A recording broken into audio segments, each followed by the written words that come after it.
This is Mrs. Meckins, and the last several lessons we've been focusing in on how readers question the text they read. We've talked about the idea that we preview the text, we steal information in order to generate questions before we read. Then we talked about the idea that while we're actually doing the reading and thinking about what we're reading, we're looking for answers to our pre-reading questions. But we're also reading the text and generating new questions of curiosity, questions of wonderment. And all of these questions that we're generating before and during reading is what keeps us engaged. It keeps us leaning in. It keeps us thinking about the text. Okay, well, everything works great when you're reading and thinking and you're collecting details and you're putting them together and we're making inferences and you collect a few more details and yep, that's what I thought. And we keep doing this reading and thinking, and it's all so that we understand the text. But every once in a while, you're reading and you're thinking and you're reading and you're thinking, and you might be thinking in questions, you might be thinking in predictions, you're thinking in connections. And every once in a while, as you're going back and forth, you pick up a detail and your thinking voice says, whoa, whoa, whoa, whoa. What? What's going on? That's this lesson. Your thinking voice doesn't just ask questions before you read. It doesn't just ask questions about the topic, the content, while you read. It also asks questions when it's totally confused. And the questions sometimes are, what's going on? Whoa, I didn't expect that. What's this about? I'm lost. That's what this lesson is about. It's about the third type of question that our thinking voice might ask us, and we better be ready for. Okay, so let's talk about what is this kind of question and what are you supposed to do about it when it happens? Okay, so let's first say it is totally normal to have confusion questions going on in our head. And let's also be clear that I'm not talking about distracting voice questions. No, you are reading and thinking, and you think you know what's going on, you think you're understanding, and then you pick up a detail and you're like, whoa, what? Huh? And you're lost. So it's not a distraction thing. That's not it at all. It has to do with this concept of schema. Okay, so you know how when you're reading a text and the author's giving you one sentence at a time, detail by detail, information by information, and you're collecting those details and you're adding them to your understanding. Well, what happens is the author can't give you everything in one sentence. It's going to take them 4 paragraphs, 4 pages, 4 chapters to give you all the information. So as you pick up a detail here and there in every sentence, your thinking voice, your schema, fills in the gaps. This is normal. This is what readers do. You use your background knowledge. You make predictions. You anticipate what's going on, what's happening. And it's kind of like this artwork, this line art. If you've ever done this before, where you get a line and then you have to see the rest of the drawing in it. And so you get this detail of just this part of the line, and your schema fills in and says, oh, I see a bug. And then, but you keep reading, and all of a sudden your thinking voice picks up a detail and says, it's not a bug. That was a man with a real bumpy face. Do you see what's going on here? It's this idea of, as you keep reading and you're gathering more information, sometimes what you're understanding causes a new type of question. And it's a question of confusion, a question of, I don't get it, I'm lost, wait, this isn't making sense anymore.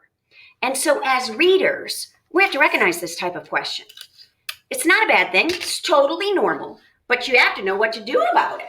And so let's start first with this idea that as you come across a text and you have these kinds of questions, what you've got to be able to do, and again, if you're leaning in and paying attention to the text, picking up details and thinking about them, picking up details and thinking about them, when you pick up a detail and your thinking voice says, whoa, the first thing that needs to happen is the thinking voice needs to tell the reading voice, shh, whoa, whoa, whoa, you cannot keep reading.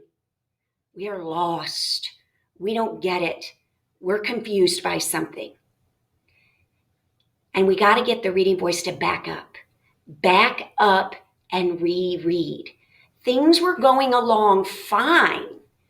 Your thinking voice was anticipating, predicting. It was taking in the details, adding it to its understanding, and we were good.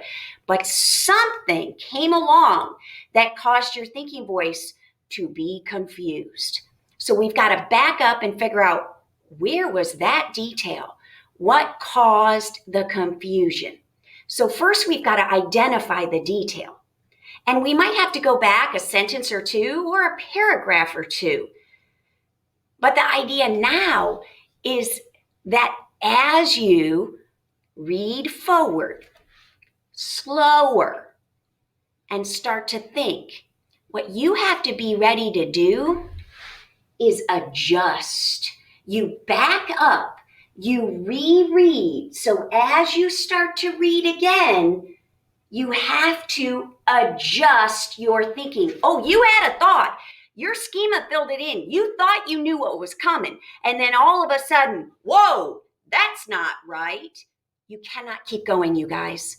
It's kind of like in sports. You have a play and you're on offense and you know what's going to happen and you're supposed to cut this way and do this. And then all of a sudden, there's a defender right there. You got to adjust. You can't just keep going. You've got to pivot, come up with a new plan. That's what readers do. When we're collecting details and putting them together and we're reading on and everything is going well, it's confirming, it's making sense. Yep, we keep going. But as you put together details and think about them and you get this, whoa, that doesn't make sense. You must back up and adjust. Do not keep reading. This is not what readers do. Let me show you with some real short passages what this looks like and feels like, okay? All right, so I'm just going to read this short passage one sentence at a time, and you just kind of listen to my thinking voice as I go through it. I'll read the words, and then I'll tell you the thought I'm having. All right, so here we go. The dog scampered across the yard. Okay, so I'm seeing a dog, okay? And I'm picturing a brown dog, like my dog. I have a golden retriever, and so he's kind of a dirty yellow, light tan color. Okay, scampered across the yard. Got it. Then I pick up a small white dog, scampered across the yard. Boom. That doesn't match the understanding I had. And I have got to adjust. As I read on, I have got to adjust my thinking. Take in more details. My schema filled it in with my dog, but my dog isn't the one being described. Now that the author threw out a few more details, as I read on, as I collect those details, I have to adjust. This is normal. This is what readers do. Then I get the small white dog scampered across the yard, leaving tracks of mud behind him.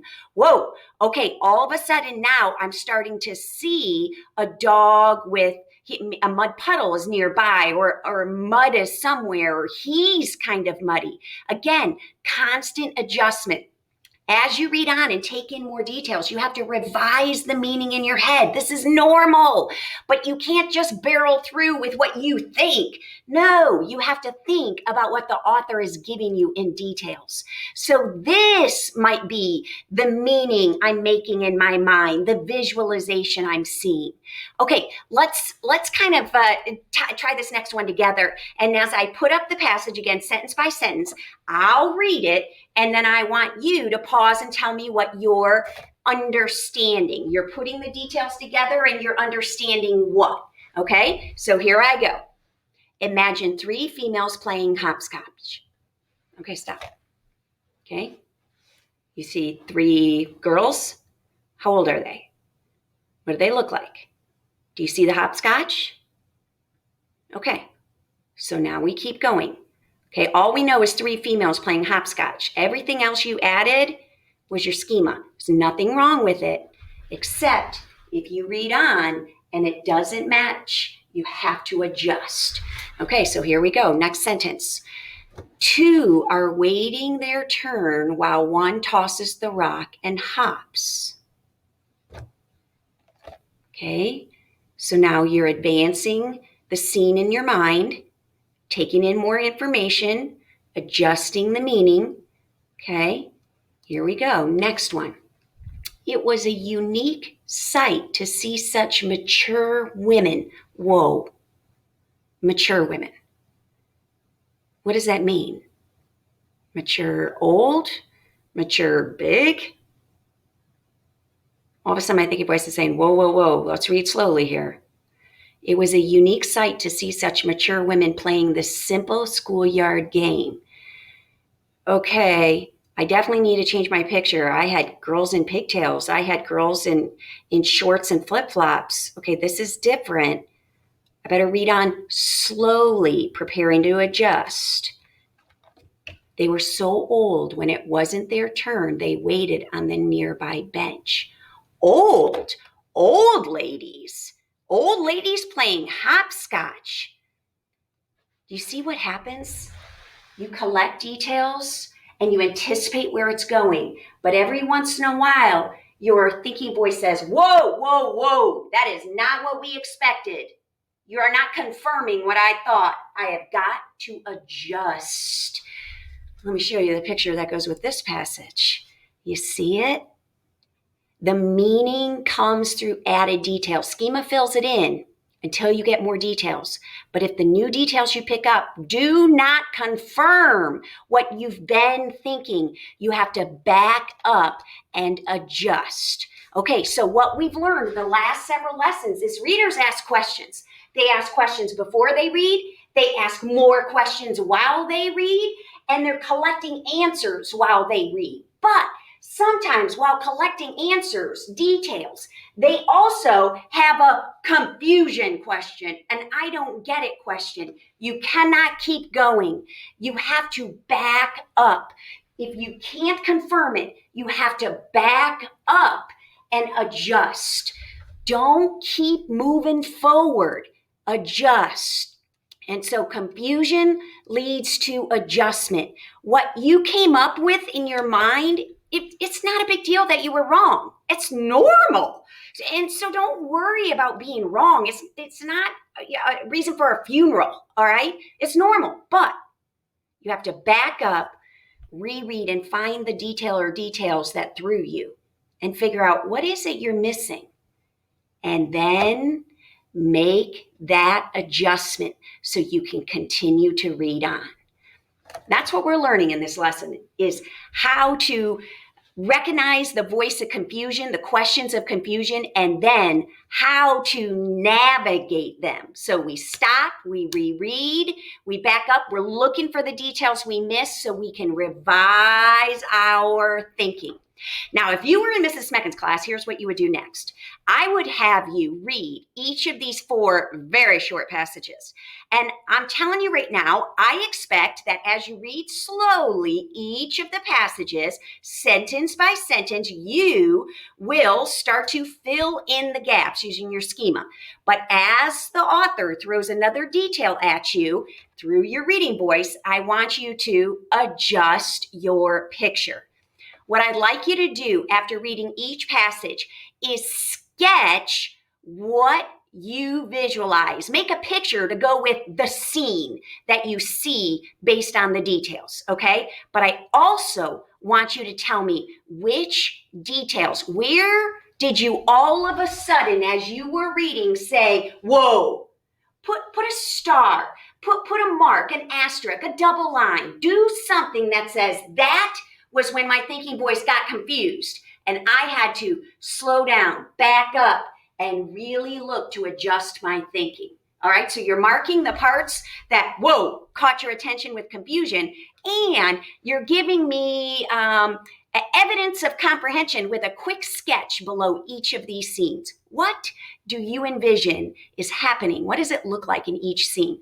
If you were in Mrs. Smecken's class, that's what we'd be doing, but your teacher might have a better idea.